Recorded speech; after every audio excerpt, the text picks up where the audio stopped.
There are two kinds of fire in this world. The kind that burns things down, leaving nothing but ash and regret.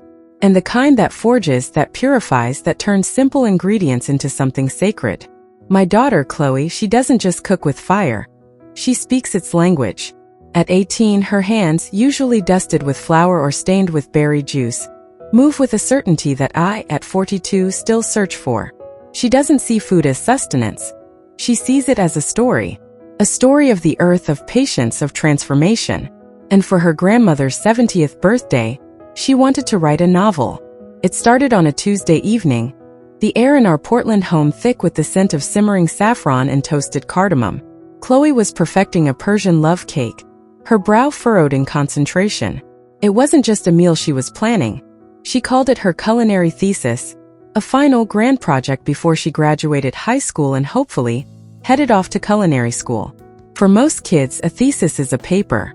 For Chloe, it was a 25-person, 7-course tasting menu. Each dish was designed to represent a decade of my mother's life. She had binders, sketches, timelines. It was the most beautiful, terrifying thing I had ever seen, because I knew who this thesis was for. My family. A group of people who could look at a masterpiece and ask why it wasn't a different color. My family has a long history of putting out fires, especially the ones that burn brightest in others. They called my handcrafted furniture business a cute little hobby. They told my husband, Liam, his artisanal woodworking was a nice way to pass the time. They didn't just misunderstand passion, they were allergic to it. And Chloe, my brilliant, hopeful Chloe, was about to offer them her heart on a platter. She came to me that night, wiping her hands on her apron, her eyes shining with that dangerous, unfiltered hope. "Mom," she said, her voice a mix of reverence and resolve. "For Grandma Carol's 70th, I don't want to just bring a dish.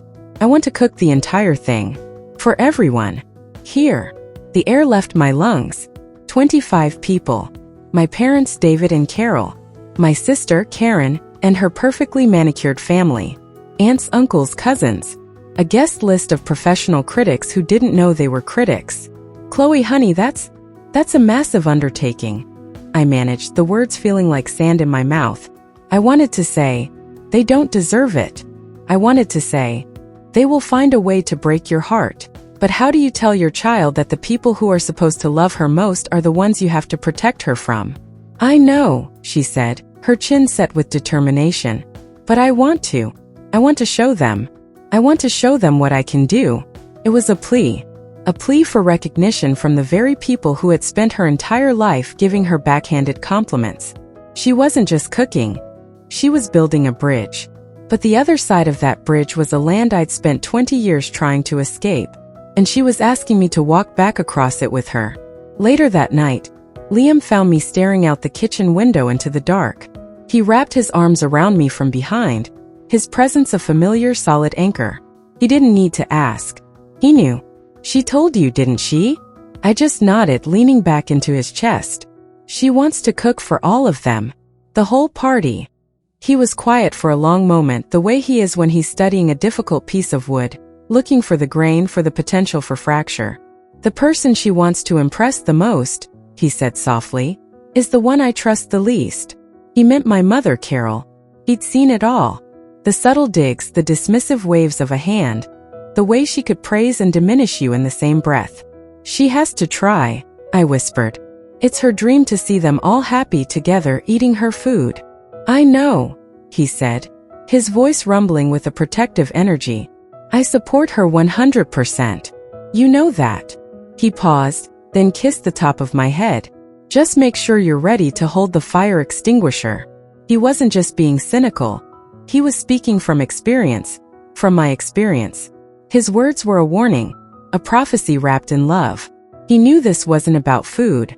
It was about power, and in my family, sharing power was never on the menu.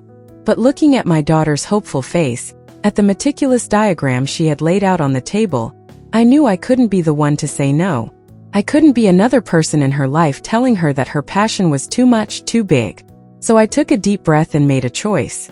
A choice to believe in her fire, even if it meant I might have to get burned alongside her. "Okay, sweetie," I said the next morning, my voice far steadier than I felt. "Let's do it." Let's give them a feast they'll never forget. And as the words left my mouth, I had no idea how true they would turn out to be. For the next 72 hours, our home ceased to be a home. It became a professional kitchen operating on a timeline that would make a drill sergeant weep. Chloe was the general, and we were her willing recruits. Liam, my husband, was tasked with sourcing a specific type of reclaimed oak for the serving platters. My job was simpler: to be the official taster, the head of logistics for grocery runs, and the emotional support human. It was a military-grade operation disguised as a dinner party.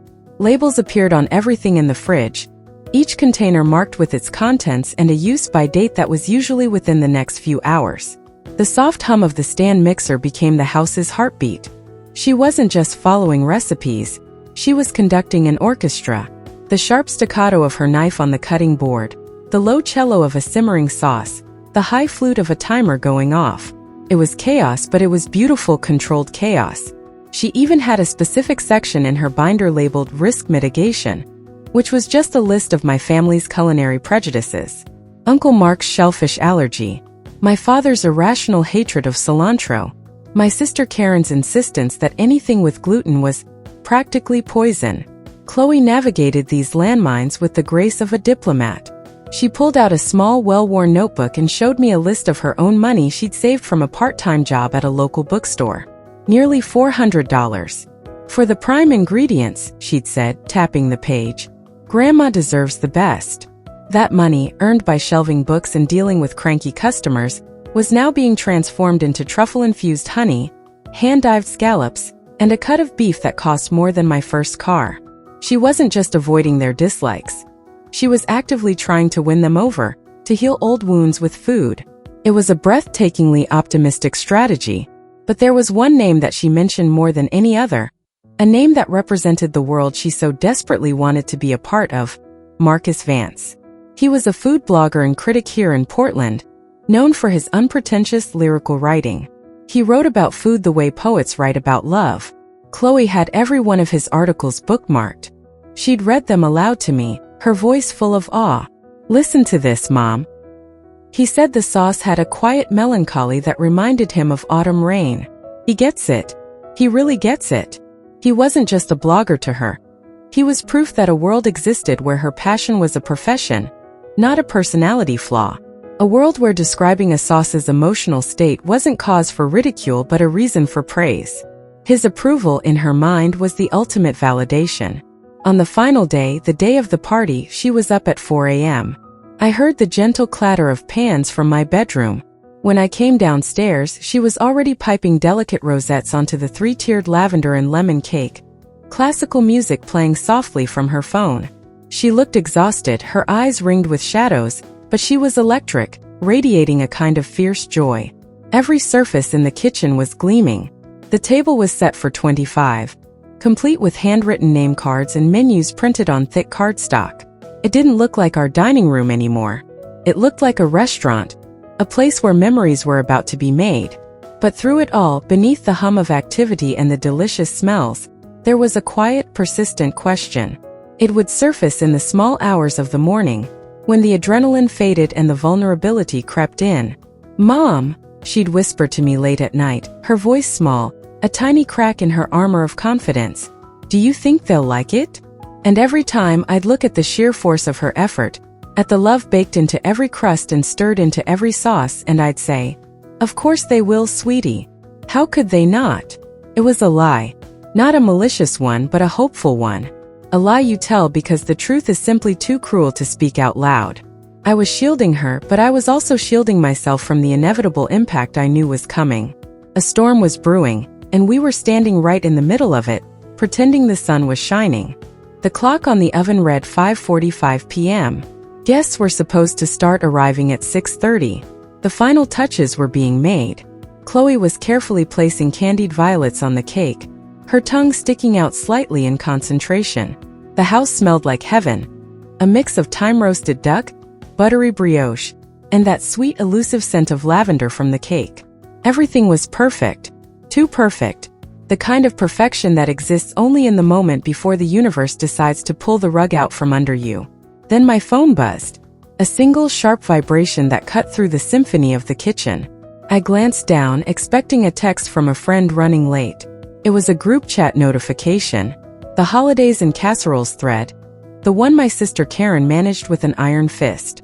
Usually it was a harmless stream of blurry photos and happy Thanksgiving messages. This felt different. My thumb hovered over the screen.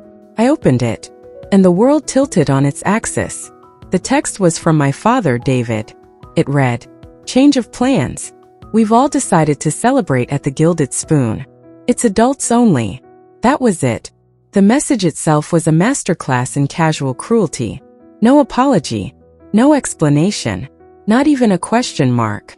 It was a declaration, a verdict handed down from a court I didn't even know I was on trial in. The phrase adults only was a deliberate sting. A way to infantilize my 18-year-old daughter and her 3 days of professional-level work. This wasn't a last-minute change. This was a statement. I looked up at my daughter. She was humming, carefully wiping a smudge of frosting from the cake stand. She was glowing, radiant in the warm light of the kitchen, completely unaware that a tactical emotional missile had just been launched at our home. She had no idea our world was about to be reduced to ash. My blood ran cold. I stepped out into the hallway, pretending to take a call. My lungs felt tight, my vision narrowed. My hand was shaking so hard I had to brace it against the wall. This wasn't a change of plans. This was an execution.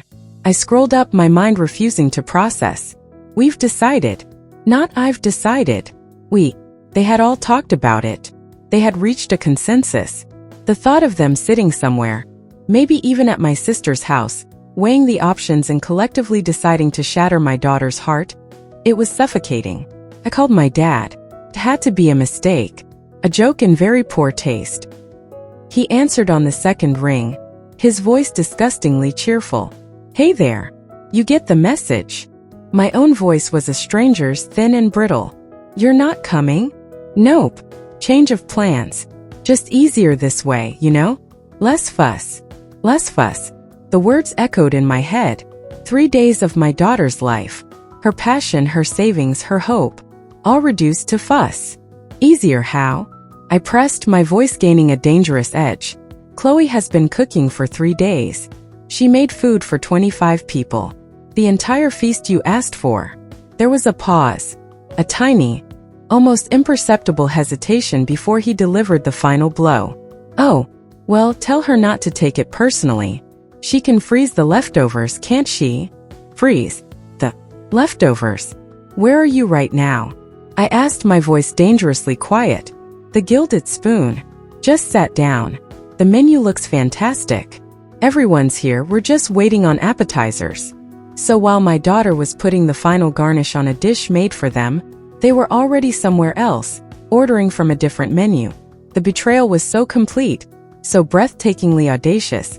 It almost felt like a scene from a movie. A very, very bad movie. "Got to go, Elara. The waiter's here," he said, and before I could scream, before I could curse, before I could say anything at all, he hung up. I stared at the dead phone in my hand. I felt nothing and everything all at once. The warmth from the kitchen, the scent of my daughter's hard work, felt like a mockery. Behind me I could hear her say, "Mom, is the lighting okay?" I wanted it to feel cozy, and in that moment I knew I had a choice. I could fall apart, or I could get the fire extinguisher Liam told me to be ready for. I walked back into the kitchen, my feet feeling like lead.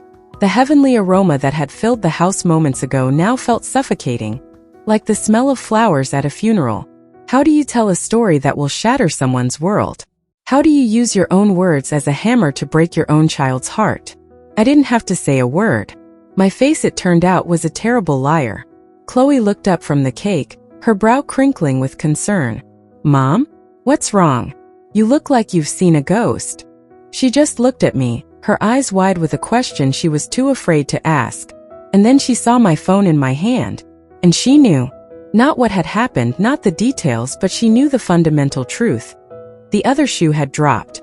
Her hand, holding a small silver spatula, froze mid-air. She put the spatula down with painstaking slowness, as if a sudden movement might cause the entire world to shatter. Then she walked towards me and gently took the phone from my hand. I didn't stop her. felt like trying to stop gravity. Her eyes didn't go to the text from my father. They went to the photo my sister Karen had just posted in the group chat. A photo posted less than a minute ago. A photo with the caption, "So much better than slaving away in a kitchen. Happy 70th, Mom." It was a photo of them, all of them, at the Gilded Spoon raising their glasses in a toast. My mother was beaming a wide, carefree smile on her face. My father had his arm around her. My sister's kids, both just over 20, were holding up plates already piled high with lobster tails and steak. They were all there laughing, celebrating, their faces flushed with wine and joy, celebrating the rejection of my daughter, celebrating the space her absence had created. Chloe stared at the screen for a long, silent moment. I watched a universe of hope collapse behind her eyes. She didn't sob. She didn't scream. The sound she made was worse. It was a small, sharp intake of breath, a gasp, as if the air had been stolen from her lungs. A single tear traced a path down her flour-dusted cheek. She wasn't crying because she was angry. She was crying because she was ashamed. Ashamed to have hoped so much. Ashamed to have cared so much. She put the phone down on the counter gently, as if it were a fragile piece of glass. Then she turned and faced her cake. The magnificent three-tiered monument to her love and effort. Her masterpiece. She just stared at it, her shoulders slumped, her entire body language screaming a single word, "Why?" I reached out to touch her arm, but she flinched, a small, almost imperceptible movement, and I pulled my hand back as if I'd been burned. In that moment, I was part of the conspiracy. My DNA linked me to the people who had done this to her. I stood there, useless, a spectator to my own daughter's quiet devastation. And just as I was drowning in my own helplessness, my phone buzzed again. A different sound. A different vibration. It wasn't a text. It was an email notification from my credit card company. Puzzled, I picked it up. The subject line was a sterile, automated alert. "Your recent transaction." I opened it, and the last of the grief inside me burned away, replaced by something cold, sharp, and dangerously clear. The notification read, "Your card ending in 4822 has been charged $1,850.78 at the Gilded Spoon." My card. The one I kept on file for family emergencies. A broken water heater at my parents' house. A flight for my sister to visit. They had it. And they had used it. They used my money to pay for the meal that they chose over my daughter's heart. I stared at the numbers. $1,850.78. The precision of it was insulting. They hadn't just erased her. They had made me pay for the eraser. They had turned her love into their free night out. A strange sound escaped my lips. It might have been a laugh. Or a sob. I couldn't tell. All I knew was that the chessboard had just been flipped. This was no longer just about a ruined party. This was about a declaration of war. And they had just handed me my first weapon. In every story, in every life, there is a moment when the hero stops crying and starts fighting.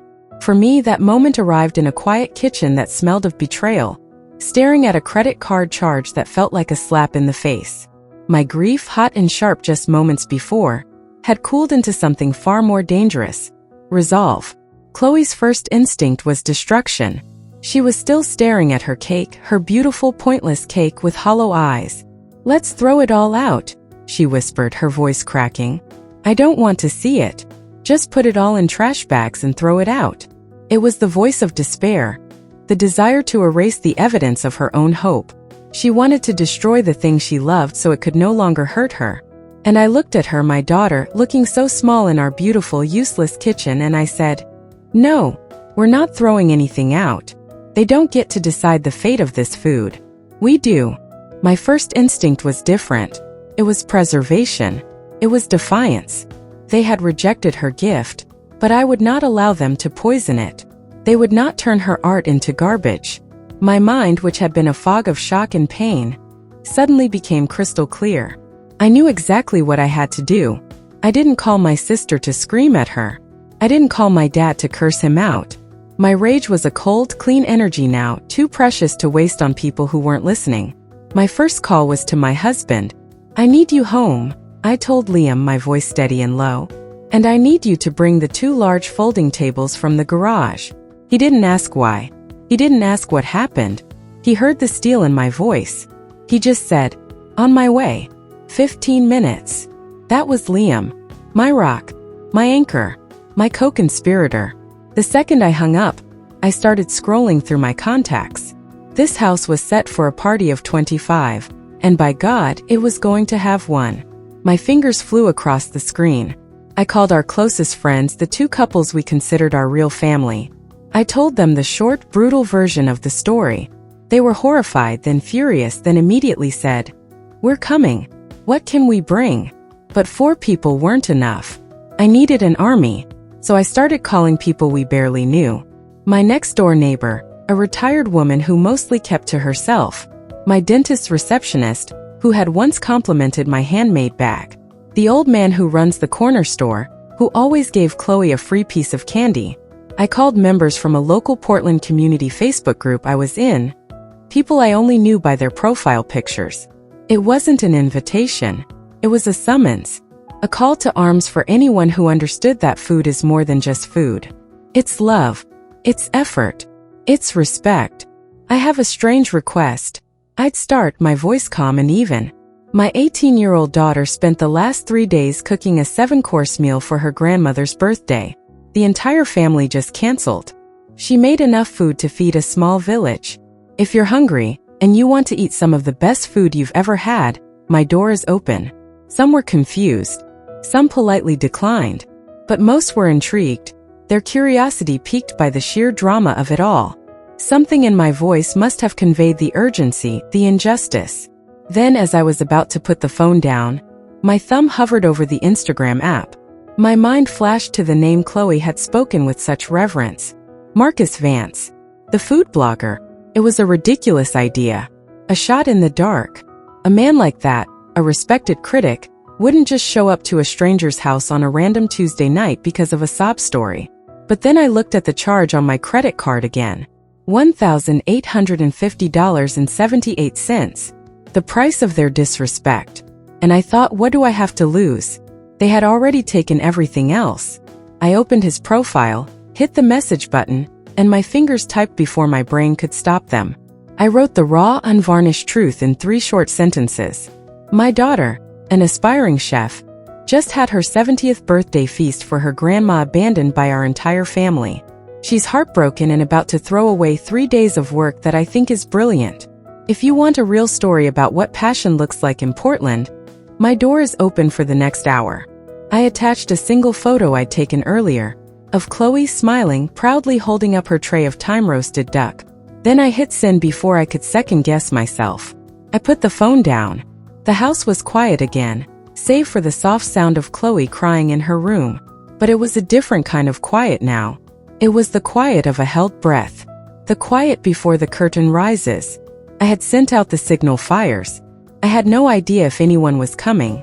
But for the first time that night, I felt a flicker of something that wasn't pain or anger. It was power. For 10 minutes, the only sound in the house was the low hum of the refrigerator and the echo of my own frantic heartbeat. I didn't know if I had just made the biggest mistake of my life or the best decision. I had called upon the void, and now I had to wait to see if anything would answer back. Chloe had retreated to her room, the door shut, leaving me alone with 25 empty chairs and a feast fit for kings who had abdicated their throne. And then a pair of headlights swept across our living room window. My heart leaped into my throat. A car door opened and closed. I peered through the blinds. It was our quiet, retired neighbor from across the street, Mrs. Gable. And she hadn't come alone. She'd brought her entire visiting family, her son, his wife, and their 3 teenage kids, who looked bewildered but hungry. Mrs. Gable was holding a bottle of Chardonnay. "I heard there was an emergency," she said, her eyes twinkling as I opened the door. Just then, Liam's truck pulled into the driveway. He walked in, took one look at Mrs. Gable's family milling in the foyer, glanced at me, and a slow smile spread across his face. He understood immediately. "Tables are in the back," he said to her son, as if they'd planned this all along. That first car was the pebble that started the avalanche. It wasn't a party. It was something else. Protest, maybe. A delicious, defiant protest. Within the next half hour, our quiet suburban street looked like it was hosting a block party. The dentist's receptionist arrived with a bouquet of tulips she'd grabbed from a market on the way. The old man from the corner store brought 2 six-packs of local craft beer.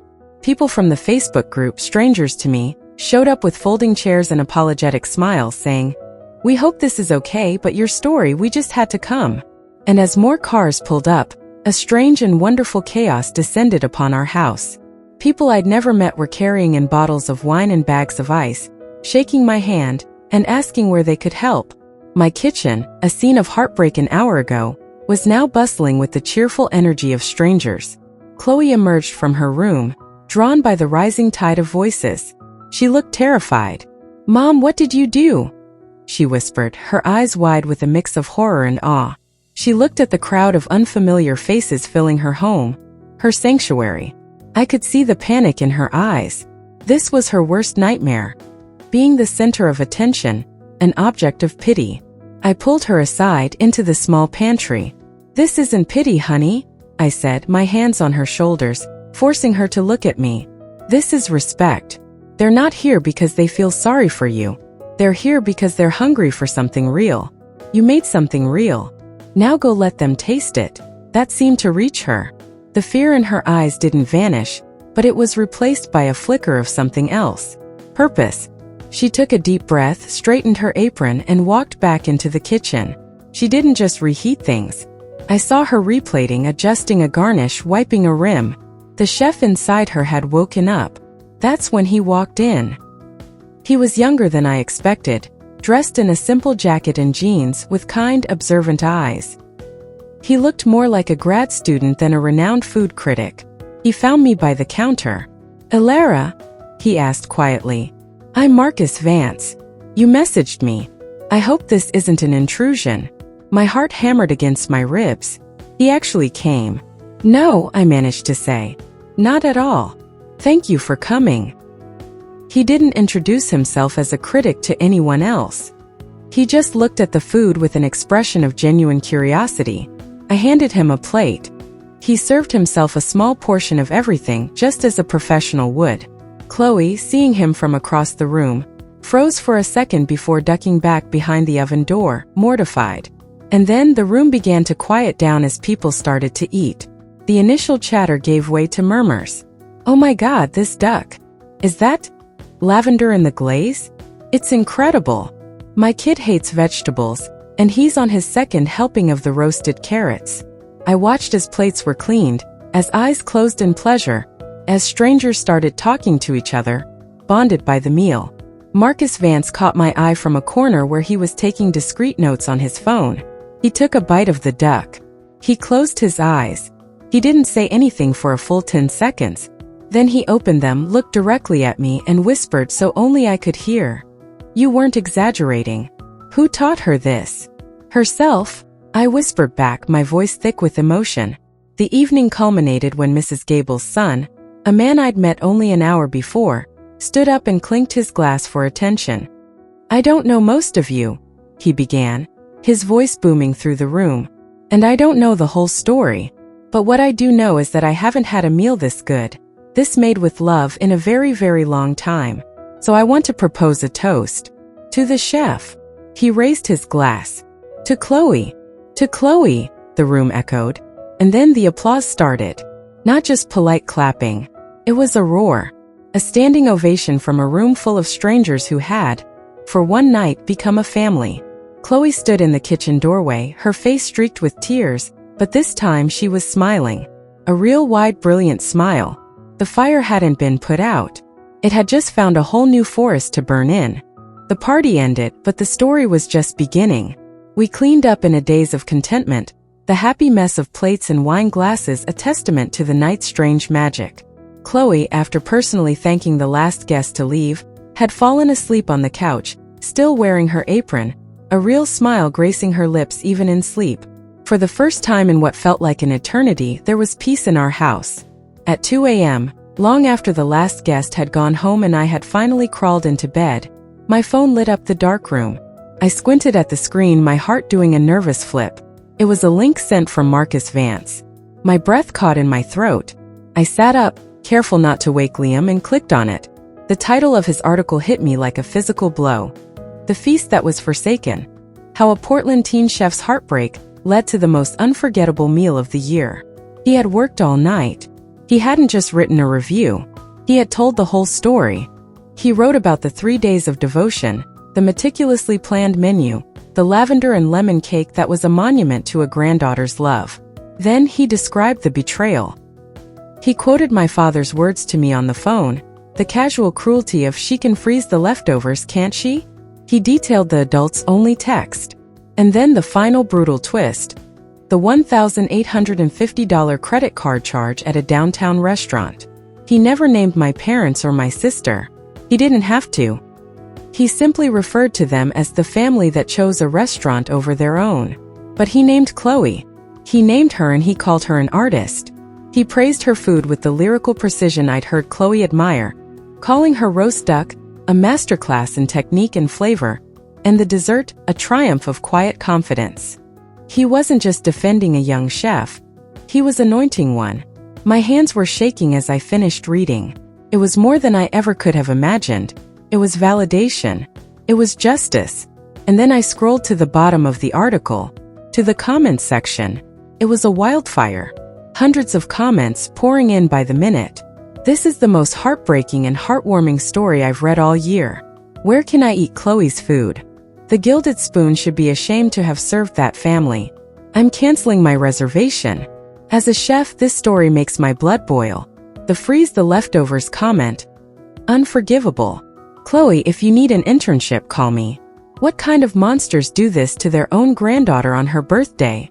The internet, so often a place of cruelty, had decided to be an army on our behalf. It wasn't just comments of support. People were sharing their own stories of family betrayal, of feeling unseen, of having their passion dismissed. Chloe's story had become a vessel for their pain, and in return they were lifting her up. I felt tears welling in my eyes, tears of gratitude and overwhelming relief. And there, nestled among the comments of support, I saw it. A single chilling comment from a user named TruthTeller82. There are two sides to every story. This girl is a dramatic attention seeker, and the mother is known for exaggerating. Maybe the food just wasn't safe. The condescending tone, the passive-aggressive phrasing, the specific, baseless accusation of the food being unsafe, the very same excuse my own mother had used. I didn't need a detective. I knew with a certainty that chilled me to the bone who had written that. My sister Karen, hiding behind a fake name, she had entered the battlefield. She was trying to poison the narrative, to plant a seed of doubt. She couldn't stand seeing Chloe being celebrated. She couldn't stand that their cruelty had backfired so spectacularly. The war wasn't over. It had just gone digital. And I knew as I stared at her cowardly words on the glowing screen, that the digital war was about to come knocking literally on our front door. The real confrontation was yet to come. There's a specific kind of quiet that falls right before a storm makes landfall. It's a heavy electric silence where the air itself seems to be holding its breath. That was the silence in our house the next afternoon. The viral article was still spreading. My phone was a constant buzz of notifications from strangers, but a chilling silence from my family. I knew it wouldn't last. I was just washing the last of the party dishes when I heard it. It wasn't a knock. It was a pounding. The kind of frantic, angry banging that doesn't ask for entry but demands it. Liam looked at me from the living room, his jaw set. He knew. I dried my hands on a towel, my own heart a steady, cold drum, and walked to the door. I opened it, but I didn't step aside. I filled the doorway. I became the wall. They were all there. My father, David, his face a blotchy, furious red. My mother, Carol, her lips a thin white line of rage. They didn't look just angry. They looked cornered. And underneath their fury was something else, fear. And standing just behind them, arms crossed, was my sister, Karen. She wore a look of smug vindication, like a general watching her foot soldiers charge into a minefield she'd laid. My mother's first words were not hello or can we talk. They were an accusation, hissed through clenched teeth. Do you have any idea what you've done? What I've done? I asked, my voice impossibly calm. They took my question as an invitation and pushed past me into the entryway. They didn't belong here anymore, but the muscle memory of entitlement was strong. This article. my father barked, waving his phone in the air like a weapon. It's everywhere. Our friends, our neighbors, people at the golf club. Everyone has seen it. They're calling us. You've humiliated us. You think this is about a blog post? I said, my voice still quiet but now laced with ice. This started when you sent a text message that broke your granddaughter's heart. That was a private family matter, my mother shrieked. You took it public. You aired our dirty laundry for the whole world to see. Just for a little bit of attention. It was fascinating in a horrifying way. In their minds, their betrayal was a private, acceptable offense. My reaction to it was the real crime. They weren't sorry for what they did. They were only sorry they got caught. This isn't about my reputation, my father snarled, jabbing a finger towards me. This is about our lives. You've made us pariahs. No, I replied, meeting his furious gaze without flinching. You did that yourselves. She just cooked. That's when Karen finally spoke, her voice dripping with venom. Oh please. She's a child and you've taught her how to manipulate the media. She probably loved every second of this drama. And just as I was about to unleash 20 years of repressed anger on her, a new voice joined the conversation. A quiet one. No, I didn't. It was Chloe. She had stepped out from the hallway behind me. She wasn't crying anymore. Her eyes were red-rimmed, yes, but her back was straight. Her hands weren't shaking. She looked at her grandmother, her grandfather, her aunt with a strange, sad clarity. She had seen them for who they truly were, and the illusion had shattered completely. Her presence seemed to enrage my mother even more. My mother didn't even look at me. She pointed a trembling finger at my daughter, her own granddaughter, and spat the words. You should be ashamed of yourself. Causing all this trouble for your own grandmother's birthday. All for attention. That was it. The final line. The one from which there was no return. Before I could even form a response, before the protective roar in my chest could escape, another voice cut through the tension. It was low, solid as oak, and held an absolute, non-negotiable authority. Out. It was Liam. He had walked up silently and was now standing shoulder to shoulder with me, a united front. His face was calm, but his eyes were like flint. My father scoffed. Don't be ridiculous, Liam. This is a family matter. No, Liam said, his voice never rising, which somehow made it even more terrifying. This is our home. You came here uninvited to scream at a child who cooked you a feast. You don't get to hurt her again. Not in my house. Not ever. He took a small step forward. Leave. Now. For a moment they just stood there, sputtering, their rage deflating in the face of his unshakable calm. They had expected tears, arguments, a fight they could win. They were not prepared for a quiet, immovable wall. This is unbelievable, Karen muttered. We'll be talking to a lawyer about this. Slander. Good, I said. Tell him about the $1,850 dinner you charged to my card. I'm sure he'll find that part very interesting. The color drained from her face. She had forgotten I had that weapon. They turned and stormed out, slamming the door behind them. And then there was silence again. But this time it was a different kind of silence. It was the quiet after the storm has passed. The quiet of peace. The quiet of freedom. I turned to Chloe. She looked at me, then at Liam. And for the first time since she read that text message, a small, watery, but genuine smile touched her lips. So, she said, her voice a little shaky but clear. What's for dinner? After the door slammed shut, after Liam held me and Chloe in a long silent hug, after the adrenaline finally drained away, the anger began to recede. And in its place a question bloomed.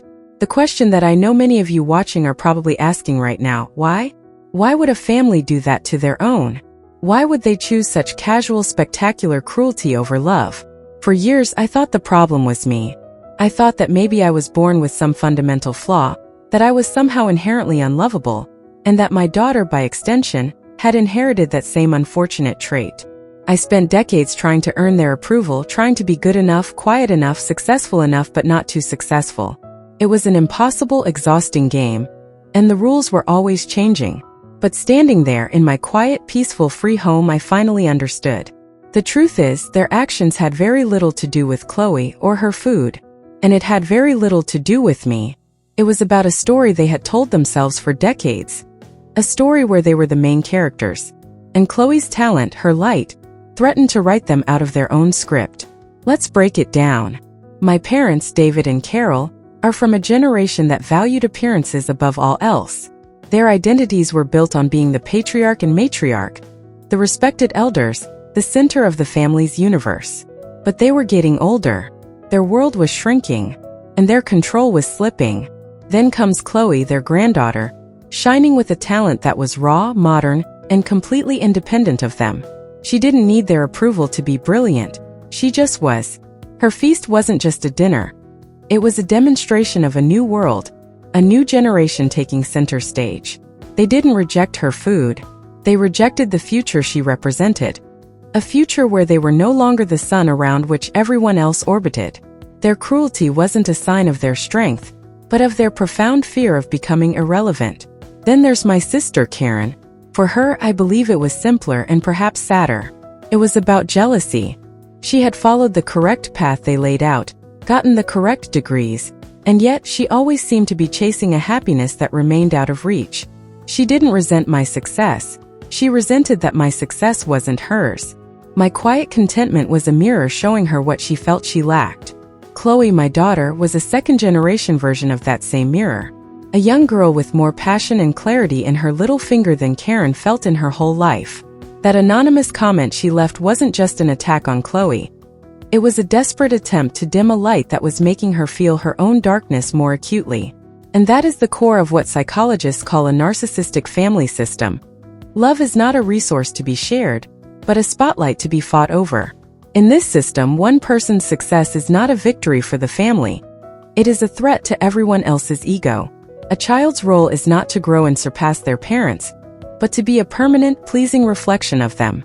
Anyone who deviates from the script, anyone who writes their own lines, becomes a villain in the family play.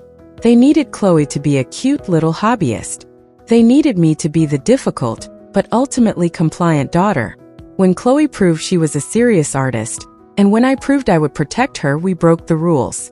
We ruined their story. So they had to create a new one, a story where we were the ungrateful, attention-seeking villains, and they were the poor, misunderstood victims. The Gilded Spoon wasn't just a restaurant. It was a stage. It was a hastily rewritten scene where they could reclaim their roles as the stars.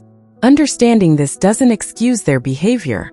Not for a second, but it does liberate you from it. It's no longer a reflection of your worth. It's a reflection of their wounds, their fears, their own empty spaces. And you cannot pour your love into a vessel that is determined to remain empty. You can only walk away and let them be the authors of their own lonely story. For a long time after that night, I wanted revenge. A primal, ugly part of me wanted them to feel the same humiliation, the same heartbreak that I saw in my daughter's eyes. I wanted to call every single person they knew and tell them the story. I wanted to send them the bill for that $1,850 dinner and demand they pay it back. I wanted them to hurt. But that feeling, that hot, corrosive anger, it burns the person holding it more than anyone else. It's exhausting. And it wasn't bringing peace to my home. It wasn't helping Chloe heal. It was just keeping me chained to the very people I wanted to be free from. The most profound shift in my healing journey happened when I stopped thinking about revenge and started thinking about karma. Now, in the West, we often think of karma as some kind of cosmic vending machine of justice. You do something bad, and a lightning bolt comes out of the sky to punish you. But the way I've come to understand it, through mindfulness and a lot of reading, is simpler and far more elegant. It's about cause and effect. It's the law of the farm. You reap what you sow. My family had been planting seeds for decades. Tiny, bitter seeds of disrespect, selfishness, and cruelty. Every dismissive comment about my business was a seed. Every time they favored my sister was a seed. Every time they made Chloe feel small was a seed. For years, these seeds lay dormant in the private soil of our family. Then came my daughter's feast. It was the most fertile ground imaginable. Her love, her effort, her brilliant talent. It was like a rich, sun-drenched patch of earth. And onto that perfect soil, my family chose to dump their most poisonous seeds yet. The casual text message, the public rejection, the charge on my credit card. And what did I do? This is the most important part. I didn't plant any seeds of my own. My revenge would have been a screaming phone call, a nasty email, a public shaming post on my own social media. That would have been my crop, my harvest to bear. But I didn't do that. My only action was to refuse to let my daughter's love be turned into garbage. I just added water. My calls to the community, my message to Marcus Vance. That was the rain. The rain doesn't choose which seeds to grow. It falls on everything. It nourished the good seed, my daughter's talent and love, and it made it bloom for all those strangers to see. And it also nourished the bitter seeds my family had planted, causing them to sprout into a forest of public shame right before their eyes. The viral article wasn't my revenge. It was their harvest. They weren't being punished by some external magical force. They were simply, finally, being forced to taste the fruit from the tree they had spent a lifetime poisoning. The karma blast, so many people celebrated online, wasn't the article itself. The real karma, the real effect of their causes, was the silence that followed. It was the golf buddies who suddenly stopped returning my father's calls. It was the neighborhood invitations my mother stopped receiving. It was the friends who would cross the street to avoid a conversation with my sister. It was the world simply reflecting back to them the energy they had relentlessly put out. It wasn't loud and explosive. It was quiet and corrosive. The slow, creeping realization that the world saw them exactly as they were. And that is the most freeing realization of all. You don't have to orchestrate someone's karma. You don't have to plot their downfall. You don't have to waste your precious energy hoping they get what they deserve. You just have to get out of its way. You remove yourself from their path. You stop accepting their poison. You protect your own peace. And you let the universal, impartial law of cause and effect do its own work. You focus on your own garden and trust that everyone else will eventually have to live with the taste of their own fruit. So what happened next? That's the question everyone asks. Did we get a tearful apology? Did they show up at our door begging for forgiveness? Did they ever pay back the $1,850? The answer to all of those questions is no. And the most beautiful part is we no longer need it. We never sued them for slander. We never sent them another bill. We never blocked them. There was no dramatic final scene after that day. We just stopped reaching out. We let the silence grow. And we discovered that silence wasn't empty. It was full of peace. A year has passed since the Feast of Strangers. Our lives have changed in ways I couldn't have predicted. The story, Chloe's story, took on a life of its own. It brought a small measure of internet fame, yes, but it brought something far more important: opportunity. Chefs from all over the country reached out. Brands sent her gifts. But the biggest change wasn't external. It was internal. Chloe got in. Not just to any culinary school, but to her dream program in New York. The one she used to whisper about like a sacred place. In her application essay, she didn't write about her technical skills or her awards. She wrote about a 3-tiered lavender and lemon cake, and what it taught her about the true meaning of nourishment. She learned that you can't force people to accept the love you serve. You can only create a table where those who are truly hungry can come and eat. Her food blog, which she started a few months later, isn't just about recipes. It's about the stories behind food, about healing, about finding your own table when the one you were born at turns you away. She's not just a chef now. She's a storyteller. And me? I stopped waiting for an apology that would never come. Forgiveness is a complicated word. I don't know if I forgive them, but I've let go. There's a difference. Forgiveness feels like something you do for the other person. Letting go is something you do for yourself. It's putting down a heavy bag you didn't even realize you've been carrying for 20 years. The victory wasn't seeing them fall. The victory was realizing we were no longer watching to see if they would. I didn't lose a family that day. I simply opened my eyes and saw the one I already had.